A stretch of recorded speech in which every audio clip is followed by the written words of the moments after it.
La race est un concept repris à la fin du XVIIIe siècle par les naturalistes qui en ont fait l'intermédiaire entre deux notions, l'espèce et la variété. Au XIXe siècle, ce concept scientifique va glisser pour servir à la recherche de critères de distinction, de classification et de hiérarchisation des races humaines. Comment, partant de ce concept de race, utile à ceux qui pensaient leur théorie de l'évolution, a-t-on dérivé vers une justification par la biologie d'une domination ? Science Chrono fait aujourd'hui la généalogie d'une idée venue des sciences aux conséquences historiques particulièrement lourdes. Bonjour Claude-Olivier Doron. Bonjour. Vous êtes maître de conférences en histoire et philosophie des sciences à l'université Paris Diderot.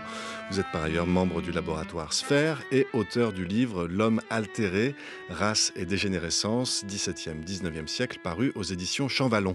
Merci beaucoup de venir nous parler aujourd'hui de ce sujet qui va nous emmener dans les retranchements de la science et des idéologies qui ont lourdement imprégné l'histoire. Avant de nous y plonger, je vous annonce le programme de la deuxième partie de l'émission. Tout à l'heure, dans l'entretien archéologique, nous vous parlerons de la découverte en Tanzanie de 27 outils en os taillés il y a 1,5 million d'années, ce qui repousse d'1 million d'années nos connaissances sur la production standardisée et systématique d'outils en os. Une très belle découverte qui soulève, on le verra, tout un tas de questions sur les individus qui ont fabriqué ces outils. Mais avant cela, revenons à notre histoire des sciences et à cette notion de race, une notion d'abord redéfinie par les naturalistes, qui a ensuite notamment servi à la fabrication de discours racistes théorisant, par un recours opportuniste à la biologie, la supériorité de groupes humains sur d'autres. Avant d'expliquer les mécanismes de cette dérive et d'autres réemplois de ce concept, il faut revenir, Claude-Olivier Doron, à la source de la transformation scientifique de ce concept de race. Dans quel contexte divers on utilisait ce mot de race jusqu'au milieu du XVIIIe siècle ? Alors, il faut rappeler effectivement que la notion de race, en fait, elle a une histoire bien plus longue que simplement le XVIIIe siècle. En fait, elle apparaît dans les langues vernaculaires et notamment en français, en italien et en espagnol, avec une spécificité pour le cas espagnol d'ailleurs, à partir du XVe siècle, en gros.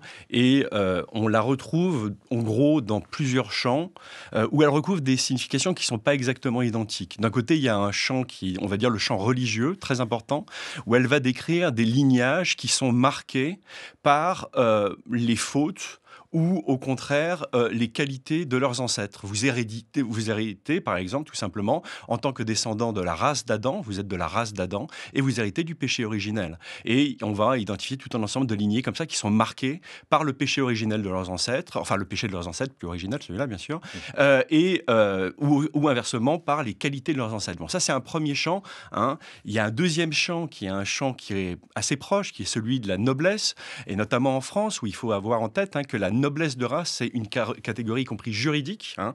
Et être noble de race, ça veut dire quoi ? Eh bien, c'est que vous êtes issu d'un lignage vertueux qui, depuis des générations, a fait preuve de qualité et de vertu. Bon.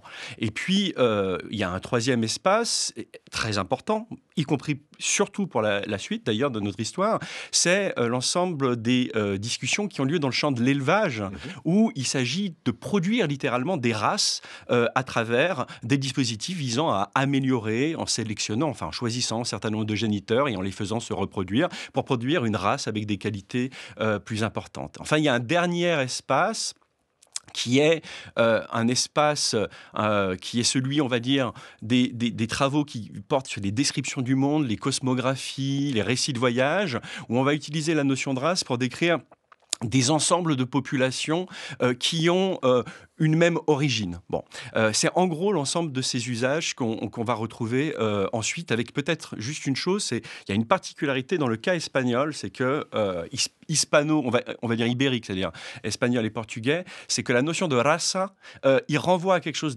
d'assez différent, qui est au départ une tache, une marque, un défaut, et un défaut que vous pouvez hériter ensuite de vos ascendants, et notamment les dispositifs dits de pureté de sang, de limpieza de sangre, insistent explicitement sur le fait que les personnes ne doivent pas être porteurs de raza. Et il faut entendre par là de défauts liés notamment à une ascendance maure ou juive, par exemple. Bon, c'est un cas assez spécifique qui est un peu différent des autres, mais qu'il faut bien avoir aussi à l'esprit. Alors, ce qu'il faut retenir, en tout cas, c'est que dans sa première acception, ce terme de race est intimement lié à l'idée d'une généalogie et que au cours du XVIIIe siècle, finalement, on va rapprocher doucement ce terme de race d'études plus liées à la biologie. Comment ça se passe? Comment ce terme de race déboule-t-il dans les recherches scientifiques? Alors, il est effectivement lié à la généalogie de manière très forte, ne serait-ce que parce qu'il fait partie d'une constellation de vocabulaire qui tourne autour de la question de la génération. Génération, de race en race, de génération en génération, c'est la même chose. Et les équivalents dans tout un ensemble de langues de race, c'est génération, géração, par exemple en portugais, etc. Bon. Donc, il y a vraiment cette dimension généalogique qui est très importante. Et ce qu'il faut comprendre, c'est que, en fait, au milieu du XVIIIe siècle, pour des raisons qui sont liées à l'histoire même du savoir de l'histoire naturelle, il se trouve que ce savoir de l'histoire naturelle va se restructurer autour de la question généalogique. Pour dire les choses de manière assez simple et assez rapide, si vous voulez, dans les classifications de l'histoire naturelle que vous trouvez depuis le XVIIe siècle, la problématique n'est pas une question de généalogie et de parenté. On établit des distinctions avec un classement hiérarchisé, avec des ordres, des genres, des espèces, etc. Ça, c'est Carl von Linné, par exemple, voilà. naturaliste. Et on va distinguer un certain nombre de caractères qui sont des caractères hiérarchisés comme ça, mais pour définir une forme d'ensemble taxinomique avec une forme de hiérarchie qui est apparentée par un certain nombre de personnes à une sorte de catalogue dans lequel qui permet à tout le monde de se mettre d'accord pour décrire un être naturel quand vous voulez l'observer. Bon. Et dans les années, on va dire dans la deuxième moitié du XVIIIe siècle, tout un ensemble d'auteurs vont critiquer ce système linnéen de classification en disant qu'il est artificiel et arbitraire et qu'il faut retrouver un système qui est beaucoup plus fondé en nature. Et quel est le système qui pourrait être fondé en nature? Il y a une phrase assez claire de ce point de vue-là d'un botaniste français qui s'appelle Duchesne, qui le dit très très bien, qui dit l'ordre généalogique est le seul que la nature indique et qui satisfasse l'esprit. Tout autre est vide d'idées et arbitraire. Bon, cette formule est parfaite. Elle résume une position qui est celle de Buffon, par exemple, qui est celle de Kant, qui est celle justement de Duchesne, qui consiste à dire ce qu'il faut faire, c'est se fonder sur des rapports qui existent en nature. Et ces rapports qui existent en nature, c'est quoi? C'est des rapports de parenté. C'est des rapports d'héritage au sens où un caractère se transmet à travers les générations. Et ce qui va définir les grandes catégories de l'histoire naturelle, ça va être les pensées en termes justement de lignée généalogique. Alors c'est évidemment le cas pour l'espèce. L'espèce naturelle, qu'est-ce que c'est? C'est justement l'ensemble des individus qui sont susceptibles de se reproduire entre eux sur plusieurs générations. Et ça pose immédiatement la question de est-ce qu'il y a d'autres ensembles en dessous de l'espèce dans lesquels se transmettent un certain nombre de caractères. Linné disait oui, il y a la variété qui est ensuite, voilà, c'est au sein de la même espèce, c'est ce qui est changeant finalement au sein d'une même espèce. Oui, mais sauf que Linné, en fait, lui repose, enfin en tout cas dans ses textes de classification, il y a d'autres cas où ce serait un peu différent, mais dans ses textes portant sur des classifications, en fait, lui repose sur un système assez simple et assez binaire. C'est-à-dire, en gros, vous avez d'un côté les deux unités qui sont les plus importantes pour lui, qui sont le genre et l'espèce. L'espèce étant l'unité ultime, stable, la plus stable, la dernière unité stable, on va dire, dans la nature. Et puis, il y a tout un ensemble de choses qui ont un statut un peu bizarre, qu'il appelle les variae, les variétés, et qui sont une collection de variations qui peuvent varier selon les temps, selon les lieux. Bon, il n'y assigne pas une valeur généalogique, d'accord ? À la rigueur, la seule unité vraiment avec un sens généalogique, c'est celle de l'espèce, justement. Et un bon exemple de ça, qui illustre assez bien ça, c'est si on se penche sur le cas spécifique, justement, des hommes. Dans la classification linnéenne, l'homme est au départ un genre-espèce, c'est-à-dire c'est à la fois un genre et une espèce, homo, donc un genre avec une espèce unique, et ensuite il a des variétés. Et si vous lisez ça un peu rapidement, et avec un regard d'aujourd'hui, vous dites « Ah, ces variétés, c'est l'équivalent des races. » Parce que la première variété, c'est l'homme noir qui vit en Afrique. La deuxième variété, c'est l'homme jaune qui vit en Asie. La troisième variété, enfin, je pourrais les lister. Donc, les 4 premières variétés correspondent à la fois à des questions de couleur, de continent, etc. Mais ce qui est très important à noter, c'est qu'en fait, Linné ne s'arrête pas là. Il ajoute 2 autres variétés. L'homme monstrueux, qui est la collection de tout un ensemble de phénomènes monstrueux à travers le monde. Qui habitent dans les montagnes, c'est ça? Qui vivent, ça peut être les crétins des Alpes, par exemple, mais ça peut être aussi des gens qui déforment leur crâne, comme par exemple les Aztèques le faisaient, ou ou dans d'autres endroits d'ailleurs.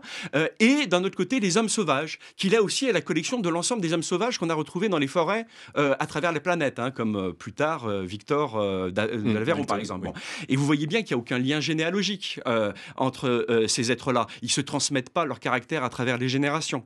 Et en fait, ce que ça fait apparaître, c'est que en fait, l'inné, lui, reste dans un système où il y a d'un côté la variété et de l'autre côté l'espèce. Lorsqu'il identifie quelque chose qui est stable et qui ne varie pas, il n'a aucune difficulté d'ailleurs à dire qu'on a affaire à une différence d'espèce. Et d'ailleurs, à partir de sa 10e édition, il va admettre l'idée sur laquelle il y a 2 espèces d'hommes. Bon. Là-dessus, Buffon, du coup, avec son histoire naturelle, lui va intercaler cette notion de race entre cette idée d'espèce et cette idée de variété. Comment se sert-il de cette idée de race pour développer son idée scientifique? Alors, en fait, il faudrait dire Buffon, puis tout un ensemble d'autres auteurs certains connus, comme par exemple Kant, certains moins connus, comme par exemple Duchesne dans le cas des plantes, sont des gens qui vont se poser une question qui est, en gros, que faire si on a tout un ensemble de variétés qui se transmettent de manière héréditaire, c'est-à-dire qui semblent être relativement stables, c'est-à-dire qu'elles perdurent à travers les générations. Quel exemple, par de race exemple, en de race. variété? Alors, les modèles qui vont être pris vont être soit des modèles du côté de l'élevage, où on a des exemples, alors qui sont en plus très problématiques en un certain sens, et Duchesne le pose très bien, c'est dans le cas de l'élevage, ou par exemple de l'agronomie, Duchesne a créé des nouvelles formes de fraisiers. Ces formes se transmettent de manière héréditaire et constante. Alors, faut-il les qualifier d'espèces ? Si c'est des variétés un peu bizarres parce qu'elles ont la propriété de la constance. Et donc il dit en fait non, ce sont des variétés constantes, des variétés héréditaires. Et il propose d'utiliser un terme pour qualifier ça, celui que avait déjà proposé Buffon avant, qui est celui de race. Bon, dans le cas de Buffon, les exemples qu'il peut prendre peuvent être aussi des exemples inspirés d'un champ qui lui est très travaillé, qui est le champ, on va dire, des questions médicales, de tout un ensemble de maladies qui se transmettent de manière héréditaire. Et il envisage, comme tout un ensemble d'autres auteurs à son époque, que peut-être par exemple la couleur des Noirs serait en fait une sorte de maladie de la peau, mais qui s'est fixée progressivement à travers l'hérédité. Voyez ? Et donc, dans toutes ces situations, en fait, l'idée, c'est de dire il y a une catégorie dont on a besoin pour décrire des variétés d'un genre particulier qui sont celles qui se transmettent à travers l'hérédité et qui fondent des lignées constantes. Des lignées constantes qui vont permettre ensuite, d'ailleurs, de faire des classifications, parce que pour classer, il faut que ce soit relativement stable. Bon. Et en fait, on aurait parfaitement pu dire, en fait, c'est des espèces différentes. Et donc, il y a des auteurs qui le disent. Par exemple, Voltaire va dire, non, c'est des espèces. On a affaire à différentes espèces. C'est stable, c'est différentes espèces. Mais dire que ce sont des espèces différentes, ça pose plusieurs types de problèmes. Dans le cas de l'homme en particulier, ça laisserait entendre que ces espèces ont été créées dès l'origine. Et donc, en fait, qu'on serait dans une situation où il y aurait plusieurs espèces d'hommes. On serait dans une situation de polygénisme. Ce qu'on appellera plus tard le polygénisme, et qui réunit des positions très divergentes, mais effectivement, qu'on appellera plus tard le polygénisme. Il y a plusieurs espèces d'hommes. Bon, très bien. Ce qui évidemment pose des problèmes, alors à la fois d'un point de vue religieux, mais aussi d'un point de vue scientifique, puisque d'un autre côté, ces différents groupes sont capables de se reproduire entre eux de manière continue, donc il semble bien qu'ils constituent la même espèce, en fait. Donc ça, c'est l'un des premiers points. Deuxième point, et qui est très sensible avec le cas de Duchesne, c'est, attendez, si je sais que j'ai moi-même créé, à travers l'agriculture, quelque chose qui ensuite est susceptible de se reproduire de manière stable, cela voudrait-il dire que je peux créer des espèces ? Si je peux créer des espèces, ça remet en cause de manière sérieuse le principe de stabilité des espèces, un principe qui est fondamental. Et donc, en fait, des auteurs, et il faut vraiment toujours avoir en tête qu'on n'est pas simplement en train de parler de la question des races humaines, hein, parce que la question sur les races, elle ne se pose pas que du côté des races humaines à l'époque. Hein, c'est un concept qui est mobilisé dans le champ de l'élevage, enfin dans le champ des animaux, dans le champ des végétaux, Grand champ du vivant, et comme dans on le champ dirait du vivant, aujourd'hui, effectivement, ouais. au sens large. Et donc, des auteurs vont dire, en fait, on a besoin d'un concept intermédiaire qui est effectivement quelque chose qui, sans remettre l'unité de l'espèce en cause, permet de penser une transmission héréditaire et constante d'un certain nombre de caractères, et ce seront les races. Et c'est là qu'on en vient finalement à cette idée qu'il faut retenir, c'est que cette idée de race est consubstantielle et capitale, est un socle pour les théories de l'évolution qui se développent tout au long du 19e siècle, que ce soit celle de Lamarck ou celle de Darwin. D'ailleurs, le titre de l'origine des espèces complet, c'est l'origine des espèces au moyen de la sélection naturelle ou la préservation des races favorisées dans la lutte pour la survie. Donc ça, il faut bien sûr le rappeler, c'est un socle scientifique pour ces penseurs de l'évolution. Alors ça, évidemment, ça peut paraître un peu bizarre quand on y pense, parce qu'on associe la notion de race à tout un ensemble d'autres côtés particulièrement obscurs et problématiques. Mais effectivement, ce qu'il faut avoir en tête déjà, c'est que ce que j'ai expliqué, c'est-à-dire la manière dont on va redéfinir l'histoire naturelle à travers la problématique de la généalogie et des rapports de parenté, c'est évidemment un élément qui va être essentiel, y compris ensuite pour penser l'évolutionnisme darwinien à proprement parler. Bon. L'idée étant de dire, chez Darwin c'est très clair, hein, finalement, qu'est-ce que sont les espèces? Ce sont des races, c'est-à-dire des variations qui se transmettent héréditairement et qui, à un certain moment, se fixent relativement, d'ailleurs. Hein. Et dans le cas de... Ce qui veut dire, pour dire les choses avec un autre langage, que le processus de spéciation, la création, l'apparition de nouvelles espèces, passe par un processus de raciation. D'abord. Bon, ça c'est quelque chose qu'on va retrouver, y compris dans tout ce qu'on appelle la synthèse moderne, hein, des auteurs comme par exemple Dobzhansky, qui est un grand nom de la synthèse moderne au XXe siècle, utilise la notion de race dans ce cadre-là, hein, pour penser en fait des processus qui sont des processus de définition d'une population qui ensuite pourrait évoluer vers une espèce. Bon, dans le cas de Lamarck, c'est un peu différent, mais effectivement, Lamarck dit un peu la même chose, c'est-à-dire en gros, ce qu'on prend pour des espèces sans histoire, en fait, il est fort probable que ce soit des races, mais qui se maintiennent comme telles parce que les conditions et l'environnement changent trop lentement pour que nous, on s'en aperçoive. Bon. Ce qui est, vous le noterez, un paradoxe, c'est-à-dire que la notion de race, qui était censée au départ jouer un rôle pour défendre à la fois l'unité de l'espèce et la stabilité de l'espèce, va aboutir à défaire à la fois l'unité et la stabilité de l'espèce. Alors Claude-Olivier Doron, vous évoquez quand même ce fait qui est important et dont on va parler dans un instant, cette dimension problématique aussi du concept de race. Alors pour comprendre comment cette biologisation de la notion de race va conduire à la distinction puis à la hiérarchisation des races humaines au 19e siècle, je vous propose l'écoute de notre archive du jour. Aujourd'hui, on est allé du côté du cinéma et du film La Vénus noire d'Abdelatif Kechiche, qui est sorti en salle en 2010. Ce film raconte l'histoire de Saoirse Baartman, donc surnommée à l'époque la Vénus noire ou la Vénus Hottentote, une femme venue du Cap en Afrique du Sud et qui était exhibée pour ses attributs physiques et détenue dans des conditions sordides. À sa mort en 1815, elle fut disséquée par le célèbre anatomiste Georges Cuvier. Et peu de temps après, Cuvier prononça devant l'Académie de médecine une conférence où il s'attardait sur les moindres détails de sa morphologie. C'est de cette conférence qu'est tiré le passage que nous allons écouter. Et Georges Cuvier est interprété ici par François Martouret. La tête offre des moyens plus sûrs de distinction parce qu'on l'a mieux étudiée. C'est d'après elle que l'on a toujours classé les nations. Et à cet égard, notre Boschiman offre des différences très remarquables et très singulières. Sa tête osseuse, comme sa figure extérieure, présente une combinaison frappante des traits du nègre et de ceux du Kalmouk. Le nègre, comme on sait, a le museau saillant et la face et le crâne comprimé par les côtés. Le Kalmouk a le museau plat et la face élargie. Notre Boschiman a le museau plus saillant que le nègre, la face plus élargie que le Kalmouk et les os du nez plus petits que l'un et l'autre. À ce dernier égard surtout, je n'ai jamais vu de tête humaine plus semblable au singe que la sienne.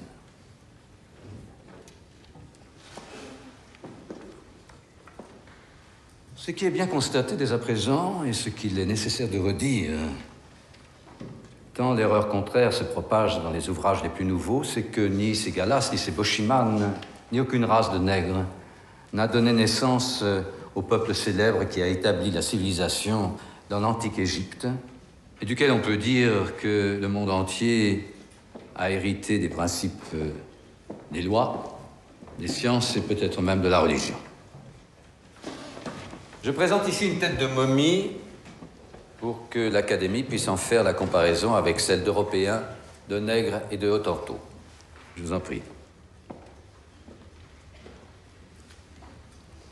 Aujourd'hui que l'on distingue les races par le squelette de la tête et que l'on possède tant de corps d'anciens Égyptiens momifiés,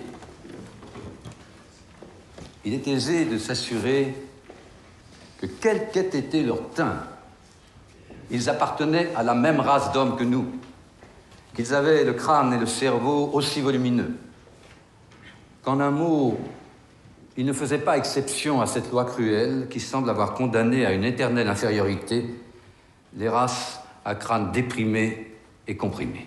Voilà Claude-Olivier Doron, le personnage de Georges Cuvier, personnage notoire dans l'histoire des sciences, qui là fait son exposé devant l'Académie de médecine en exposant effectivement cette idée déjà de hiérarchisation des races par des critères morphologiques. Ça, c'était quelque chose d'assez courant à partir du moment où cette notion de race arrive dans cette étude scientifique.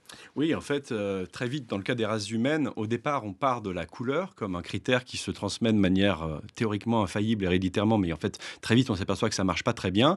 Et on va beaucoup se concentrer à la fin du XVIIIe siècle sur les formes du crâne. Et Cuvier, d'ailleurs, en est l'un des responsables avec d'autres, en particulier avec le développement de ce qu'on appelle l'angle facial. L'angle facial qui est d'abord proposé par quelqu'un qui s'appelle Camper, mais que Cuvier auquel Cuvier va attribuer une valeur particulière parce qu'il va estimer qu'à travers l'observation de l'angle que fait deux lignes par rapport à votre crâne, on peut évaluer non simplement vos caractères physiques, mais en déduire des capacités intellectuelles et morales. Et ça, c'est un point qu'on entendait sur la fin, c'est-à-dire qu'il prétend en déduire le fait que, en fait, les propriétés physiologiques des races induisent des capacités intellectuelles et morales différentes et une capacité d'accès différent à la civilisation. Quelque chose qui va vraiment jouer un rôle essentiel en termes de hiérarchisation au cours du 19e et du 20e siècle. Mais donc, ça se recentre effectivement sur la morphologie crânienne. Tout au long du 19e siècle, la science des races, c'est d'abord une science des crânes, aussi du squelette, parfois aussi de quelques autres éléments. Et puis, à partir du début du 20e siècle, on va aussi beaucoup se concentrer sur les groupes sanguins. Il y aurait beaucoup de choses à dire là-dessus, mais je pense qu'on n'a pas le temps, donc je passe. On fera une autre émission, bien sûr là-dessus. Mais ce qui, moi, m'intrigue, me questionne, c'est le glissement, en fait, d'une idée, d'un concept scientifique et sa réutilisation à des fins, là, pour le coup, plus d'ordre, on va dire, idéologique, pour le dire de façon très, très large. Est-ce qu'il y a des précédents? Est-ce qu'il y a des exemples similaires dans l'histoire des sciences d'un concept comme ça qui va être un peu extrait de son origine pour ensuite être réutilisé à d'autres escients? Si j'étais méchant, je dirais que le problème principal, c'est qu'en réalité, on ne peut pas séparer les deux et que la science des races, telle qu'elle se développe, elle est d'emblée avec ses fonctions immédiatement, en fait. Et on le voit bien, Cuvier n'est pas n'importe quel scientifique de l'époque. Bon. Et ce qu'il faut comprendre, c'est que ça s'inscrit aussi dans un moment spécifique où, en fait, on repense les hiérarchies sociales au nom des différences de capacités naturelles. Dans un ordre qui est un ordre libéral, si vous voulez, même dans une situation d'égalité de droit, ce qui ensuite est posé comme question, c'est la question des inégalités naturelles. Et en un certain sens, vous avez des auteurs libéraux qui le disent explicitement, finalement, l'égalité des droits permet la libre expression des inégalités naturelles. Et se pose immédiatement cette question, est-ce que certaines inégalités naturelles se transmettent à travers les générations? Et c'est là que le savoir des races va rentrer en ligne de compte en disant, ben oui, en fait, les différentes races ne sont pas capables de la même manière de progresser et d'accéder à la civilisation, ce qui est très caractéristique pour fonder des dispositifs de domination à la fois au niveau colonial, y compris, il faut le dire, à l'intérieur du territoire européen même. Je ne vais pas rentrer dans les détails de ça.